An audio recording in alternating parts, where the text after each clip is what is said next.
I am sorry Ayyappa பாட்டோட சர்ச்சை இசைவாணிய கைது செய்யணுமா? சொன்ன பிரபலம் யாருன்னு தெரியுமா? கேஸ்ட்லெஸ் கலெக்டிவ் இசைக்குழுவுல இருக்கக்கூடிய பாடகி இசைவாணி சபரிமலை ஐயப்பன் தொடர்பா சர்ச்சைக்குரிய வகையில பாட்டு பாடினதாவும், அதுக்கு அவங்க மேல உரிய நடவடிக்கை எடுக்கணும் அப்படின்னும் இணையத்துல பேச்சுக்கள் எழுந்துச்சு. இது தொடர்பா இசைவாணி மேலயும், இயக்குனர் ரஞ்சித் மேலயும் வழக்கு பதிவு செய்யப்பட்டிருக்கு.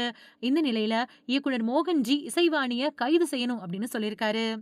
6 வருஷத்துக்கு முன்னாடி இயக்குனர் ரஞ்சித்தோட நீலம் பண்பாட்டு மையம் உருவாக்குன இசைக்குழு தான் கேஸ்ட்லெஸ் கலெக்டிவ்.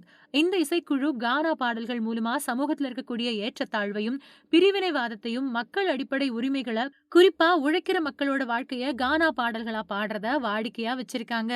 தொடர்ந்து நீலம் பண்பாட்டு மையம் ஒருங்கிணைக்கக்கூடிய கலை நிகழ்ச்சிகள்ல கேஸ்ட்லெஸ் கலெக்டிவ் இசைக்குழுவினர் கலந்துக்கிட்டு பாடுவாங்க.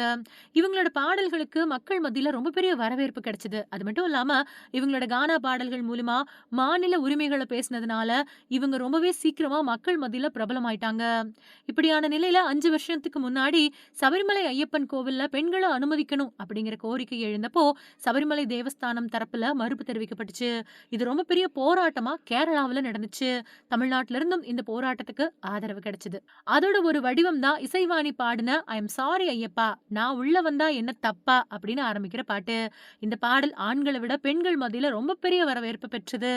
கேஸ்ட்லெஸ் கலெக்டிவ் இசைக்குழு பத்தி தெரிஞ்சுக்கிட்ட கேரள மக்கள் இவங்கள அங்கேயும் வந்து பாட சொன்னாங்க. பாடல் பாடி 5 வருஷத்துக்கு மேலான நிலையில இப்போ அது பிரச்சனையா மாத்தப்பட்டிருக்கு. ஐ எம் சாரி ஐயப்பா பாட்டை பாடும்போது இசைவாணி கழுத்துல சிலுவை டாலர் போட்டுக்கிட்டு பாடியிருக்காங்க அப்படின்னு இணையத்துல உலா வந்த நிலையில இந்து மத நம்பிக்கைகளை புண்படுத்தக்கூடிய விதமா இந்த பாட்டு இருக்கிறதா புகார் கொடுக்கப்பட்டிருக்கு. இது தொடர்பா இயக்குனர் ரஞ்சித் மேலயும் வழக்கு பதிவு செய்யப்பட்டிருக்கு. இந்த பாடல் பாடினதுக்காக நிறைய பேரு ஃபோன் பண்ணி கொலை மிரட்டல் விடுக்கிறதா இசைவாணி சென்னை காவல் ஆணையர் அலுவலகத்துல புகார் கொடுத்திருக்காங்க.